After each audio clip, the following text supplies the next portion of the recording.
इंसान कुछ भी नहीं है। इंसान चाहे खुद को कितना भी ताकतवर क्यों ना समझ बैठे, लेकिन सच यही है कि वह इस ब्रह्मांड का एक बहुत छोटा अंग है। यह एक बड़ा सच है और इस सच के आधार पर हम इस बात का अंदाज़ा लगा सकते हैं कि असल में यह ब्रह्मांड कितना विशालकाय होगा। महाभारत के युद्ध के दौरान जब अर्जुन को अपने ही सगे संबंधियों पर आक्रमण करने में हिचकिचाहट हो रही थी, उस समय उनके सारथी रहे श्री कृष्ण ने उन्हें अपने विराट रूप के दर्शन दिए थे।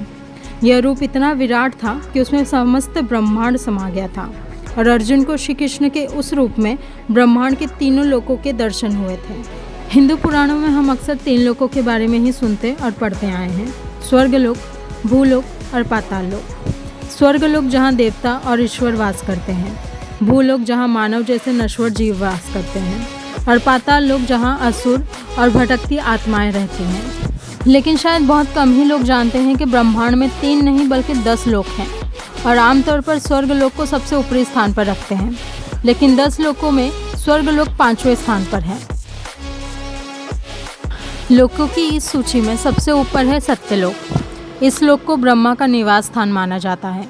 ब्रह्मा के साथ सत्यलोक में सरस्वती और अन्य आध्यात्मिक हस्तियाँ रहती हैं, जिन्होंने अनंत काल तक तपस्या करके और भौतिक जगत से मोह छोड़ने के बाद इस लोक में अपना स्थान सुनिश्चित किया है।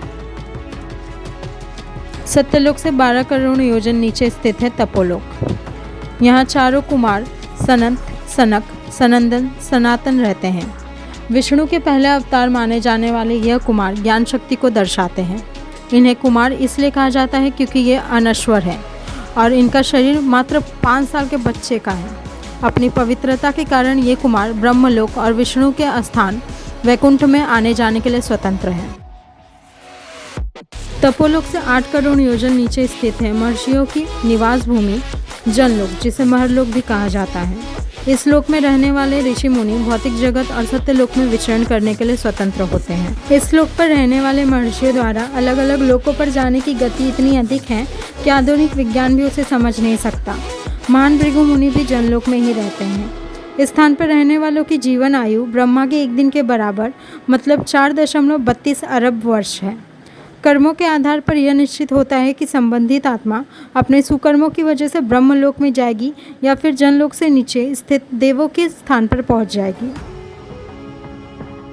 लोग जिसे सबसे ऊपरी लोक मानते हैं, उसे जनलोक के बाद स्थान दिया गया है। स्वर्गलोक 33 करोड़ देवी देवताओं का स्थान है। यह स्थान पृथ्वी के बीचों बीच स्थित मेरु पर्वत पर मौजूद है, जिसकी ऊंचाई 80,000 योजन है। पश्चिमी देशों में इस स्थान को हेवन और इस्लाम में इसे जन्नत कहा जाता है, जिसका जिक्र अन्य बहुत सी सभ्यताओं में भी मिलता है। स्वर्गलोक का आधिपत्य इंद्रदेव के पास है।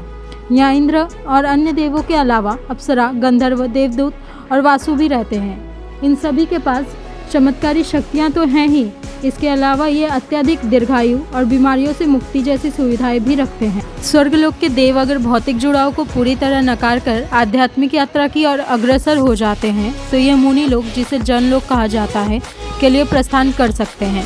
और अगर इनका जुड़ाव और आकर्षण बढ़ता है तो इन्हें नश्वर लोक, भूलोक में जन्म लेना होता है। स्वर्गलोक में कई चमत्कारिक वृक्ष भी हैं जो लोगों की मनोकामनाएं पूरी करते हैं। इसके अलावा आसमान में उड़ने वाले देवीय विमान और समुद्र मंथन के अलावा उपलब्ध हुई कामधेनु गाय जैसे बहुत सी अलौकिक वस्तुएं भी मौजूद हैं। मनुष्य से थोड़ा ऊपर और देवताओं से नीचे की श्रेणी वाली शक्तियां यहाँ रहती हैं। यह लोग देवताओं के संपर्क में रहते हैं और कभी कभार मनुष्य लोक में भी विचरण करने के लिए स्वतंत्र हैं। अपनी सेवाओं को पूरे समर्पण के साथ करने पर इन्हें देवताओं की श्रेणी में रखा जाता है और अगर ऐसा नहीं होता तो इन्हें मनुष्य जन्म मिलता है।